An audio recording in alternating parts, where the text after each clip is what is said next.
feels so right. It's like luck is raining on me. Go and follow your heart. Doesn't matter how far. Hi guys, welcome back to my channel. If you're new to this channel, my name is Gemma, so let's get straight into the video. So guys, today's video we are going to be talking about pregnancy and childbirth.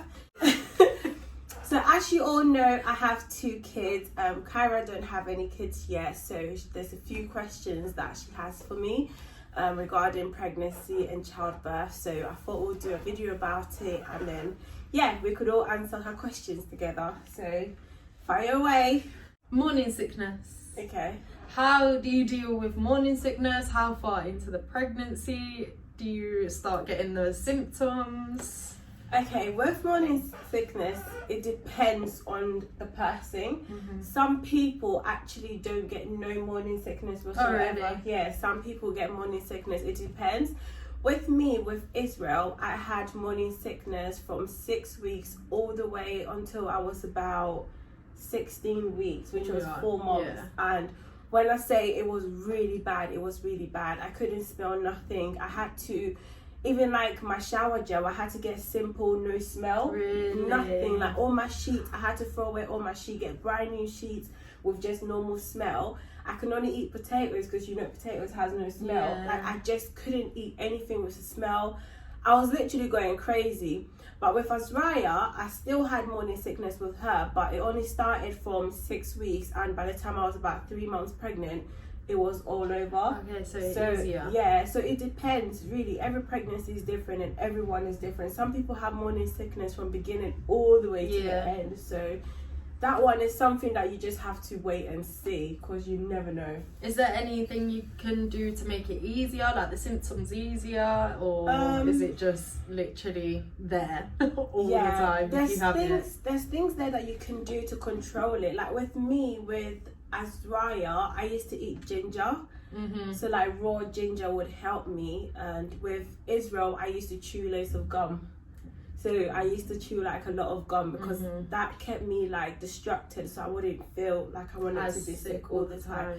So there's always like different things that you can do to help it go down, but I don't think there's anything to stop it completely, unless maybe you see the doctor or something. But yeah, there's things that you can try, like, you know, ginger. I know ginger works really well, so you can try that. So yeah, has that answered your question? It has. That's good. Next thing, the breastfeeding sitch. I know you have tender boobs. Yes, and right now I have one.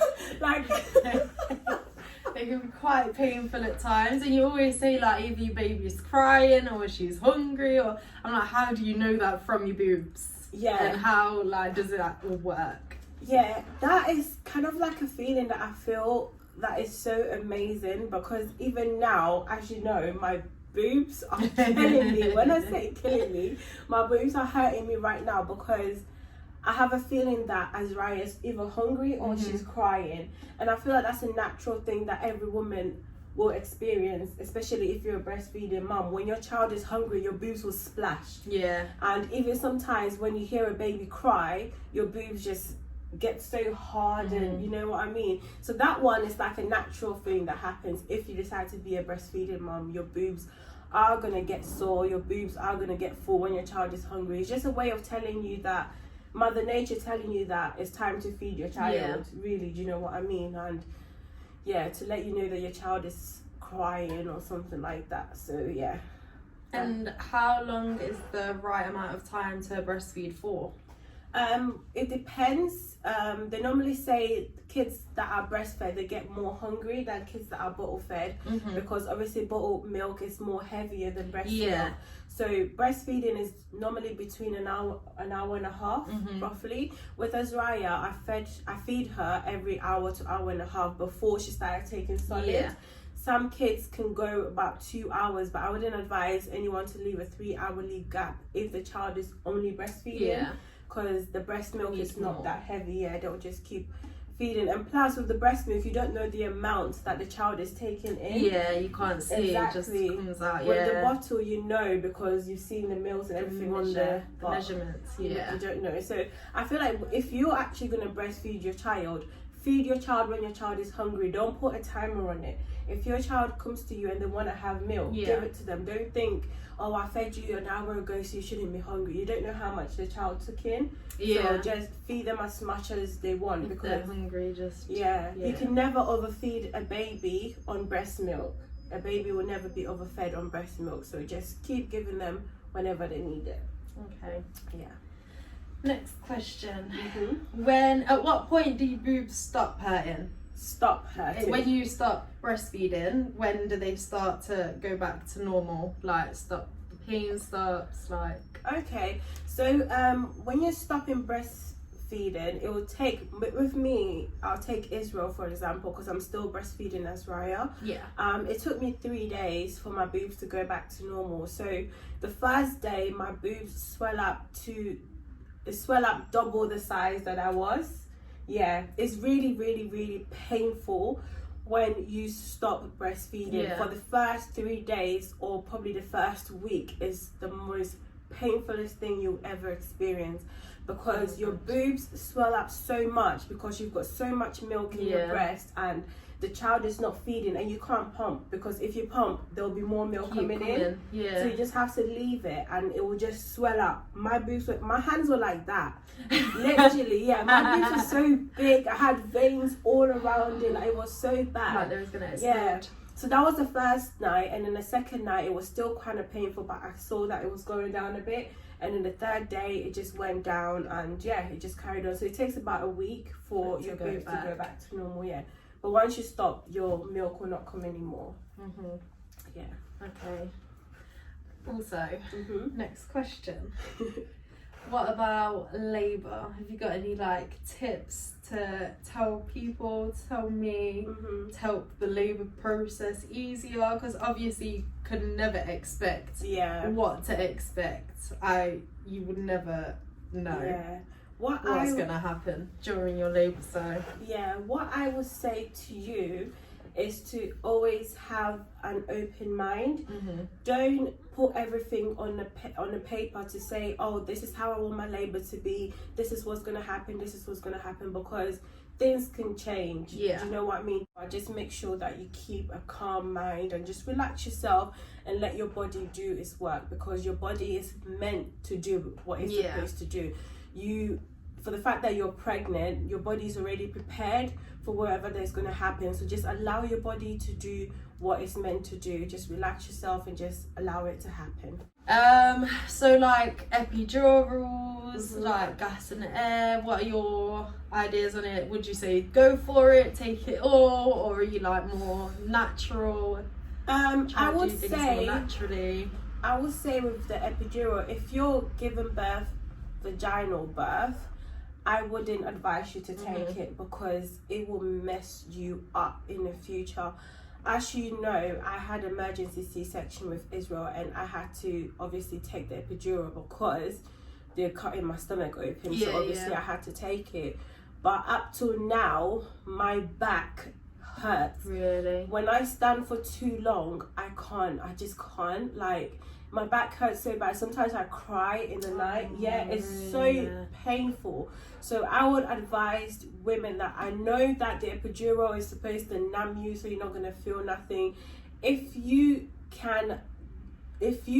don't have to take it, don't take it. Just use gas and air, or like just take more painkillers or anything that will help you. But the epidural, trust me, do not go there, because that will mess up your back. Trust me, I don't regret it, because I had to take it because I had to save my child's life. But if I'm to have a natural birth right now, I'm not going to take it. No, I'm not going to take epidural. If I was to have a natural birth, I'll definitely just go for the gas in there or whatever painkillers that they offer me. I'll take it and just let my body do its work.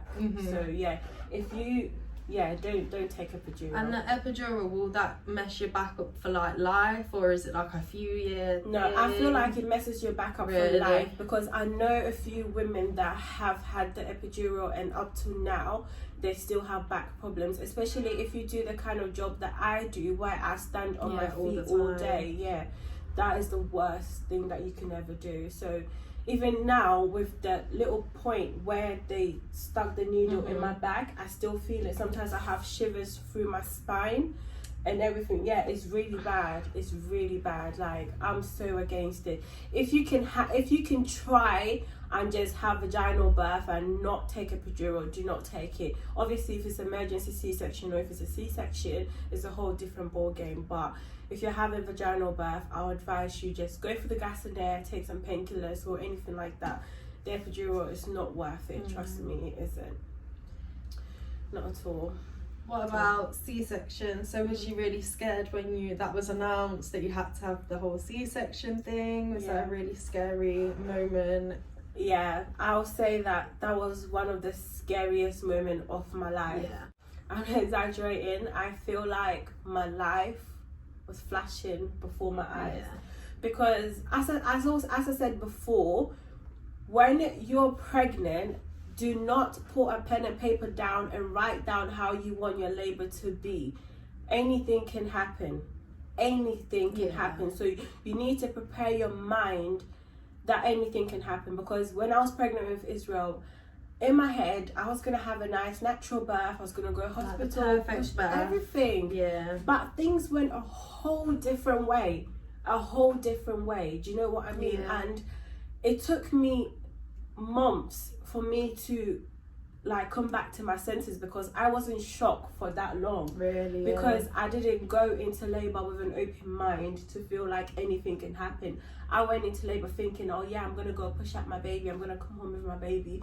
But things went a whole different way. So that's why I'll say, like, I'm not, C-section is not something that I think you just have just like that. Oh Sometimes, no, yeah. It could be like maybe the baby is at risk, maybe you're at risk or something like that. So yeah, with the C-section, I'll say that it is scary. Yeah. It is very scary, especially when you're laying down and you obviously you can't feel any pain, but you can just feel your stomach being cut. You can feel the baby being put. Yeah, you can feel everything, and it's such a sickening feeling, and I can't describe it. It's the worst feeling ever, because you feel like there's somebody inside of your stomach, but you can't feel the pain because you're numb all the way, and all you feel is just your body just shaking and things just going left, right, and And how long does the numbness from the epidural last? Like hours? Yeah. So I had I keep referring to Israel because she's my first child. So I had Israel at 11:15 in the night, and it went off by I think 5 a.m. in the morning. Yeah, so a good few hours. Yeah, so a good few hours. So after like you come out from having a C-section, you don't feel your feet, you can't wiggle your toes, you can't feel nothing. Yeah, you're just gonna be numb all the way down, and it'll just take a few hours for you to come back. I think it all depends on the person, really. Yeah. It depends. Yeah. And having a C-section, how long did it take like your body to recover from that, and like for your stomach to heal properly? I can imagine that's really hard for your body to bounce back from that. It depends. As I said, I always say it depends on the person.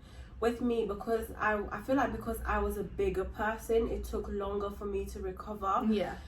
Because as a slim person, your stomach, everything, you can see everything because your stomach is flat.